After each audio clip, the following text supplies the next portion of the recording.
The vast concordance stretched across three spiral arms of the Milky Way galaxy, home to thousands of intelligent species living together in harmony. Among the countless stars, one particular location caught the attention of the Archaeocommunications Division, a dead sector where a star had exploded 10 million years ago. Taiho studied the unusual signal from this sector with growing excitement. He was a Narration, with blue scales that shifted color slightly when he was deep in thought. Unlike most signals they found, which quickly proved to be random space noise or simple automated messages, signal EX7291 had a clear pattern. It repeated every 108 minutes exactly, with mathematical sequences that couldn't be accidental. His office was small but neat, filled with strange devices that analyzed wave patterns from across the galaxy. Holographic displays showing the signal's waveform floated around him as he worked late into the night.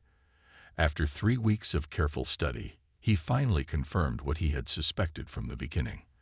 The signal wasn't just ordered, it contained music. Director Jin must see this, he muttered to himself, saving his findings to a data crystal. The next morning, Taiho waited nervously outside the director's office. When finally admitted, he found Jin sorting through reports at her desk, her 4 thin appendages moving independently to organize different documents. "You claimed this was urgent, Researcher Taiho," Jin said without looking up. "It is, Director." Taiho placed the data crystal on her desk. "I've been analyzing signal EX7291 for weeks. The results are unexpected." Jin connected the crystal to her system, and holographic displays appeared between them. "Explain." "The signal originates from the remains of the star KL329, which went nova approximately 10 million years ago. Nothing should exist there now except cosmic debris, yet this signal continues broadcasting with perfect regularity." Jin's appendages stopped moving as she studied the data. Could it be echoing off something? Perhaps caught in a spatial anomaly? "No, Director. The signal shows active transmission markers. Something is still there, still functioning after 10 million years, still broadcasting." Jin's compound eyes shifted, focusing more clearly on the data. "That's not possible with any known technology." "There's more," Taiho said, his voice dropping lower. "I've cross-referenced the encoding patterns with our archives. They match Earth standards." At the mention of Earth, Jin's body tensed visibly. Earth was more legend than history to most species in the concordance. The ancient homeworld of humans had been lost when their star destabilized in the distant past. Most considered humans themselves to be mythological, though archaeological evidence occasionally surfaced suggesting otherwise. "Are you certain?" Jin's voice had taken on a cautious tone. "Absolutely." Taiho highlighted specific patterns in the data. "These mathematical sequences follow basic human coding principles. And this portion here, it's music. Human music." Jin stood up suddenly. "This information can't leave this room. The Council has strict protocols regarding potential Earth artifacts." "But Director, if humans created technology that could broadcast for millions of years—" "I understand the implications," Jin interrupted. "But consider the consequences if this becomes public knowledge. The Council maintains stability by controlling information about precursor species, especially humans." Taiho felt his scales darken with frustration. Their technology could revolutionize our understanding of physics, if they built something that still functions after their extinction. "Which is precisely why I must inform the Council immediately." Jin removed the crystal and secured it in her personal safe. "You've done excellent work, Researcher Taiho." "Too excellent, perhaps." As Taiho left the director's office, his mind raced with possibilities. Humans were considered dangerous in historical records, brilliant but unpredictable, innovative but destructive. If they had created technology that could survive the death of their star, what else might they have left behind? That night, unable to sleep, Taiho copied his original data to a private device. Whatever the Council decided, he couldn't let this discovery be buried. Something out there, in the ruins of a long-dead star, was still speaking for a species that had vanished from the galaxy millions of years ago, and he intended to find out what it was trying to say. Hannah smoothed the wrinkles from her formal academic robe as she walked through the grand entrance of the Central Archives. The massive building dominated the skyline of Nexus Prime, its crystalline towers reflecting the light of twin suns. Most researchers would feel honored to be summoned here, but Hannah only felt tired. Another budget meeting, she muttered to herself. Another explanation of why studying extinct species matters. For 15 years, Hannah had dedicated her life to studying humanity, while other xenoanthropologists chose thriving alien cultures or at least recently extinct ones with abundant artifacts. Hannah chose the most controversial species of all. One many scholars insisted was merely legend. The security scan at the inner doors surprised her. Usually, she waited in the public reception area for hours. Today, a tall guard with silver skin directed her immediately to a restricted elevator. Level 30, Secure Chamber 5, the guard said, pressing his palm to the scanner. Hannah's confusion grew as the elevator descended rather than ascended. The Central Archives had underground levels that few researchers ever saw. When the doors opened, 3 more guards escorted her down a dimly lit corridor to a heavy door marked with council symbols. Inside, 3 council representatives sat behind a curved table. One was Councillor Aerith, whose crystalline Vordari body had clouded with age. Hannah recognized him from academic conferences, where he had often denied her funding requests.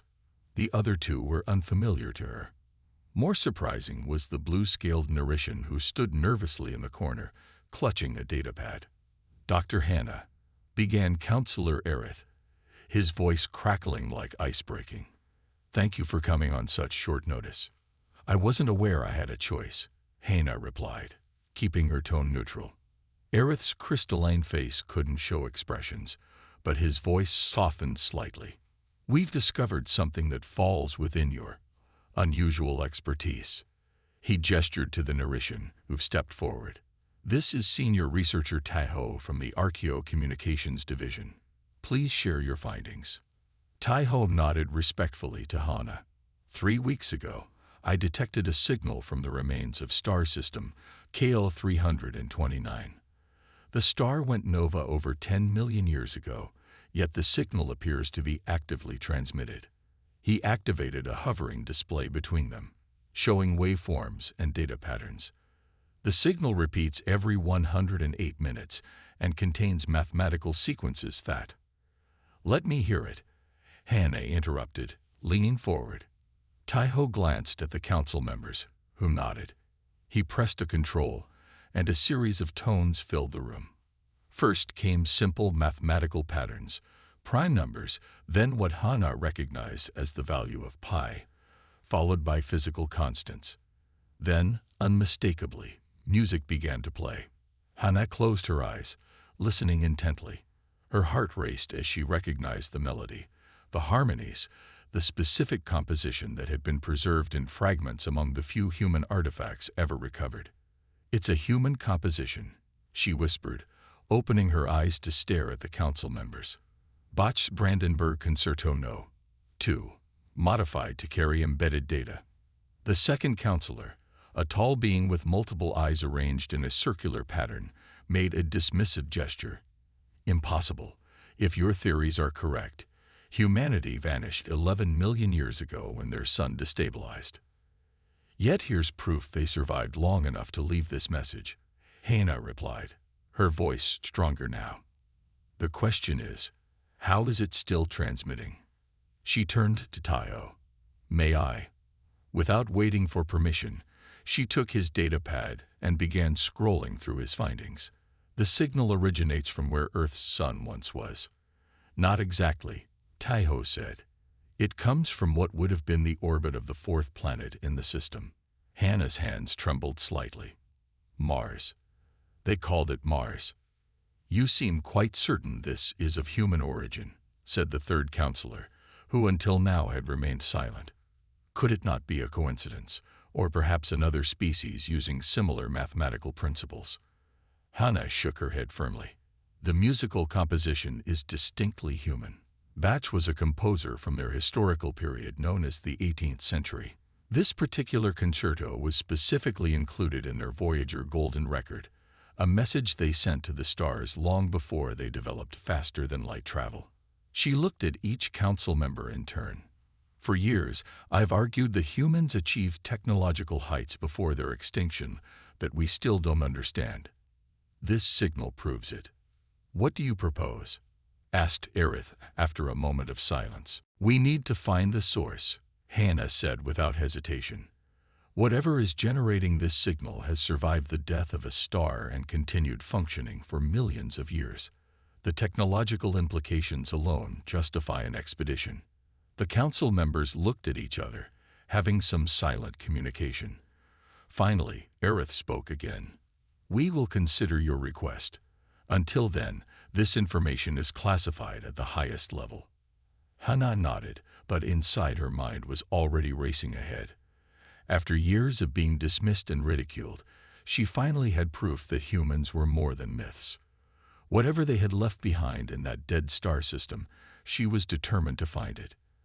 The ship named Empirical Truth moved slowly through space, its engines humming quietly as it approached what used to be a star system.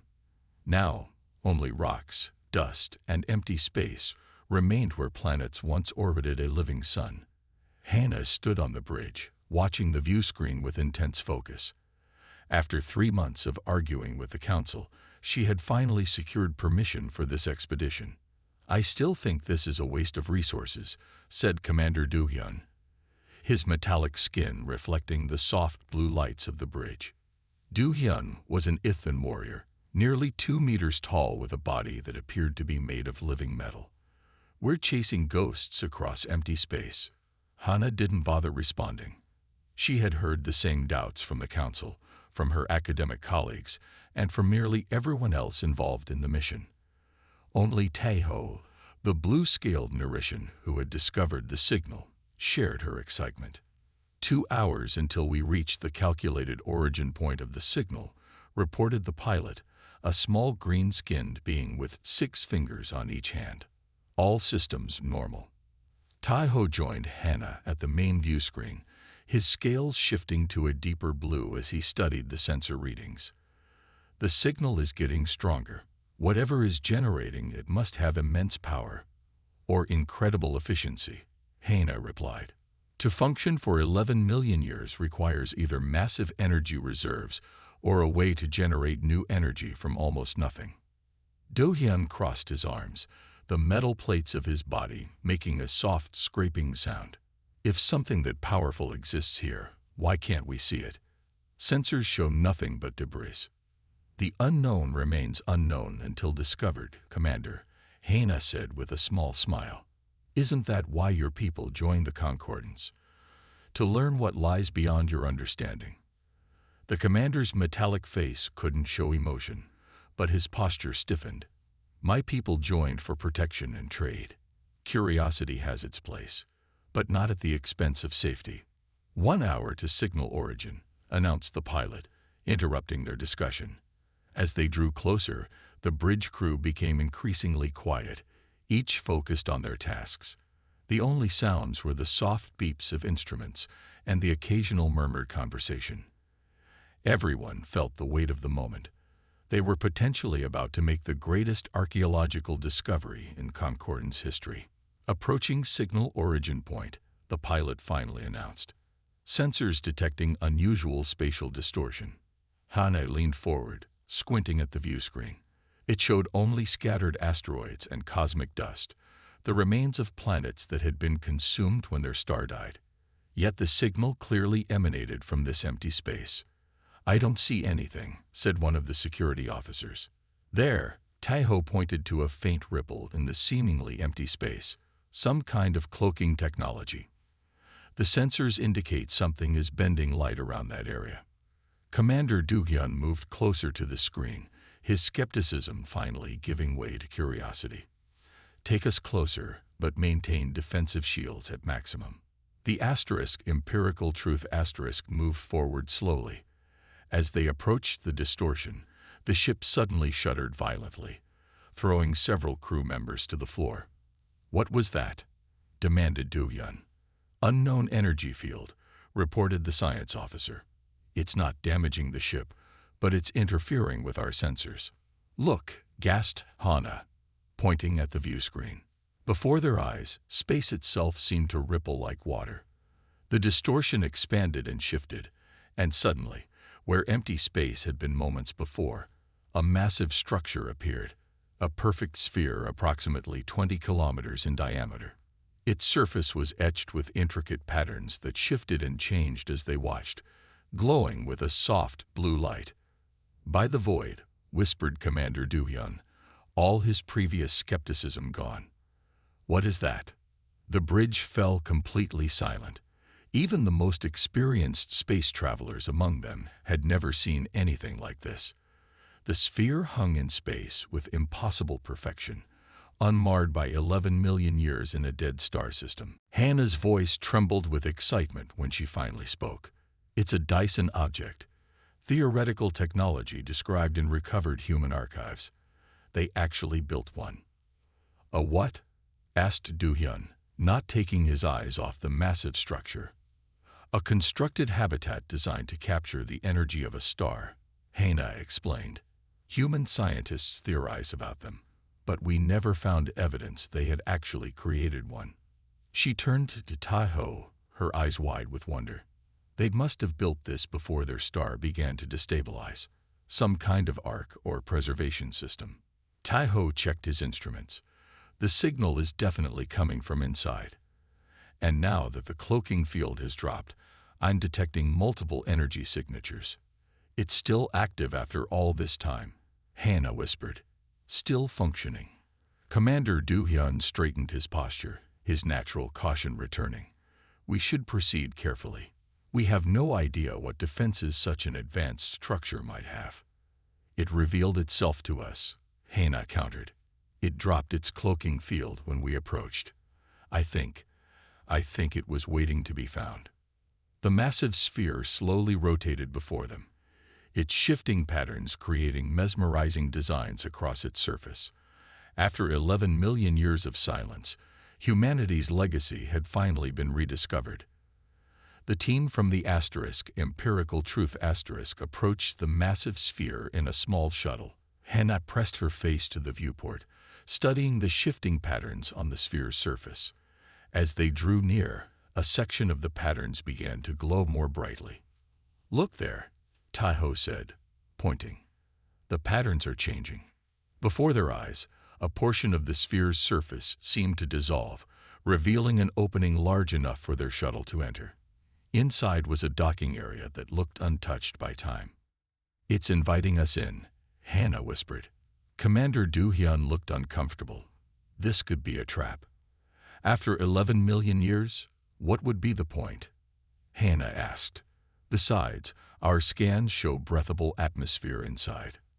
After landing, they emerged cautiously from the shuttle. Hannah, Taiho, Commander Du-Hyun, and 2 security officers stepped onto the smooth floor. The air felt cool and clean. Lights activated along the walls as they moved forward, illuminating a corridor that seemed to stretch endlessly. "The structure is responding to our presence," Taiho said, checking his scanner. "But I'm not detecting any life forms." As they walked deeper into the sphere, the corridor opened into a vast chamber. The moment they entered, the entire room came to life. Light filled the space, and suddenly they were surrounded by stars. A perfect holographic representation of the Milky Way galaxy. "It's beautiful," one of the security officers whispered. The galaxy image zoomed in, focusing on a spiral arm, then on a particular star system. Earth appeared before them, a blue-green planet orbiting a yellow star. "This is Sol, Earth's star," Hannah explained, her voice filled with wonder. Before it destabilized, the image shifted, showing Earth from different angles, then zooming in to show continents, oceans, forests, and cities. Then human figures appeared, walking, talking, building, creating. The images moved through different time periods, showing the evolution of human civilization, from primitive huts to magnificent cities. It's a complete historical record, Hannah said, reaching out to touch one of the holographic humans. Her hand passed through it, but the figure seemed to notice her, turning to look in her direction before continuing its programmed path. The next chamber contained art, paintings, sculptures, and music from human history. As they entered, a symphony began to play. The same music from the signal, but now in its complete form. Bach, Hannah identified, one of their greatest composers. Tai-Ho moved to a display showing human scientific achievements. Look at this. Their understanding of physics was more advanced than we realized. Room after room revealed different aspects of human civilization, their religions, their wars, their philosophies, their daily lives. In one chamber, they saw recordings of Earth's final years. They knew they were doomed, Hannah said softly as they watched a recording of crowds gathering to witness the violent solar flares that marked the beginning of their star's destabilization. Instead of trying to save themselves, they created this, a monument, a time capsule of their existence. But why keep broadcasting for millions of years? Asked Tai-Ho. And how has it maintained power all this time? They found their answer in the central chamber. A massive crystalline structure stood in the middle, pulsing with blue light.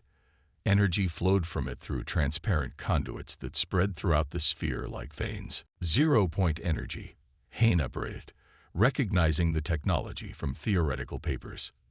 They mastered it. Theoretical infinite power. Even Commander Do-hyun appeared impressed. They built this to outlast their own extinction, to ensure they would never be forgotten. One of the security officers called from an adjoining room. You need to see this. They found him standing before a vast wall of what looked like glowing liquid containers. Inside each was a tiny speck of light. What are these? Asked the officer.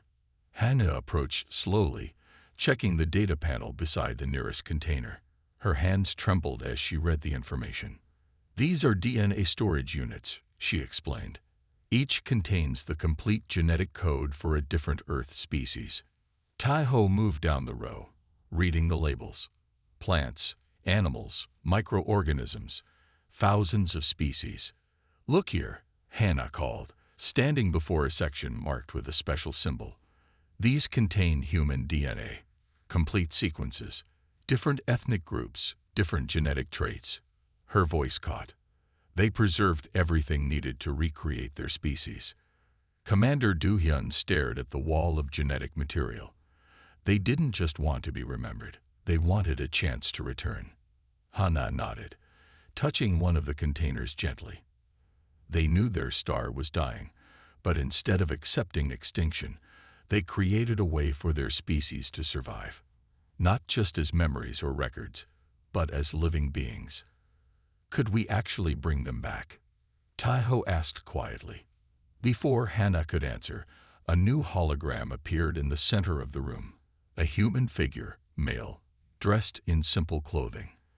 When it spoke, its voice was translated into the modern concordance language. Greetings, travelers. If you are viewing this message, you have found the Earth Archive. We, humanity, created this repository in our final days. Within these walls lies all that we were, all that we knew, and all that we might be again. We entrust our legacy to the stars, hoping that someday, someone worthy will find us. The expedition team stood in silence, realizing they weren't just witnesses to history. They were now the guardians of humanity's future. News of the human archive traveled quickly across the concordance. Within days, the council called an emergency session. Scientists from every allied world wanted to study the sphere and its contents. Military leaders worried about the unknown technologies. Religious groups debated what it meant for their beliefs about life and death. Hannah found herself suddenly famous. After years of being ignored or mocked for her focus on humanity, now everyone wanted her expertise. She barely slept, dividing her time between studying the archive and explaining its importance to officials. The sphere contains more knowledge than all our libraries combined. she told the council during a public hearing. Human science was far more advanced than we realized. Their understanding of zero-point energy alone could transform our civilization. But many remained cautious. Councillor Aerith voiced concerns shared by many. Historical records suggest humans were dangerous. Brilliant, yes, but also unpredictable and violent. Is it wise to adopt their technologies without understanding their full implications? Despite these worries, research continued. Hundreds of scientists worked in the sphere, carefully documenting everything they found. Hannah led a team focusing on human culture and history, while Taeho studied the signal technology. 3 months into the investigation, Hannah discovered something unexpected. While exploring a previously locked section of the sphere, she found a hidden doorway. It opened into a vast chamber filled with thousands of gleaming metal pods. "What are these?" asked her assistant, scanning one of the pods. Hannah checked the control panel, her hands shaking as she read the data. They're stasis units. Each contains a human embryo. Tests confirmed her discovery. Inside each pod was a perfectly preserved human embryo, genetically viable despite the passage of eons. They weren't just DNA samples. They were ready to develop into living humans, waiting only for the right conditions. When Hannah reported this finding to the council, the chamber erupted in chaos. "This changes everything," she explained once order was restored. They weren't just preserving their memory or their knowledge. They were ensuring humanity could return when the galaxy was ready for them. The debate about what to do with this discovery raged for years. Some feared bringing back an extinct species. What if humans were as dangerous as old stories suggested? Others argued they had an ethical duty to fulfill the wishes of those who had created the archive. They trusted the future, Hannah argued in countless debates. They trusted that whoever found them would be wise enough to understand the gift they offered. In the end, Hannah's view prevailed, though not without strict conditions. A planet similar to Earth was chosen, a world orbiting a stable yellow star, with oceans, continents, and a compatible atmosphere. Science teams terraformed specific regions to match Earth conditions exactly. 5 years after discovering the sphere, the first human embryos were carefully transferred to artificial wombs. Hannah oversaw the process personally, checking each reading and adjustment. When the first baby girl opened her eyes and cried, Hannah cried too. Now, 10 years later, Hannah stood on an observation platform overlooking a valley where human children played. Nearly 100 of them ran across green grass, climbed trees, and splashed in a clear stream. They looked just like the images from the archive. Yet they were something new. The first humans in 11 million years. Taeho joined her on the platform, his blue scales bright in the sunlight. "The signal has stopped broadcasting," he said quietly. Hannah nodded. "Its purpose is fulfilled. The caretakers of the archive recognized us as worthy inheritors." "Do you think they knew?" Taeho asked. "That their plan would work after so much time?" "They hoped," Hannah replied, watching a small girl who had stopped playing to look up at the sky with wonder. Sometimes hope is the most powerful force in the universe. The girl below pointed upward, drawing her friend's attention to something in the blue sky. Hannah followed their gaze to see the faint outline of stars becoming visible as the day faded. Among them was a new constellation the Concordance had officially named the Monument, marking the location of the sphere. Even Councillor Aerith had come to accept the humans. Just yesterday, he had visited the settlement, his crystalline body reflecting rainbows as children gathered curiously around him. "Perhaps we were wrong to fear them," he had admitted to Hannah. "They show remarkable capacity for learning and adaptation." "They're just children now," Hannah had reminded him. "What they become depends partly on how we guide them." As night fell across the valley, lights came on in the small buildings where the children lived with their caretakers. Hannah thought about the archive, still orbiting its dead star, still preserving countless more embryos, and the full knowledge of a civilization that had refused to disappear. Whatever happened next, humanity had achieved something remarkable. They had reached across 11 million years of time to touch the future. Their hope had outlasted stars themselves.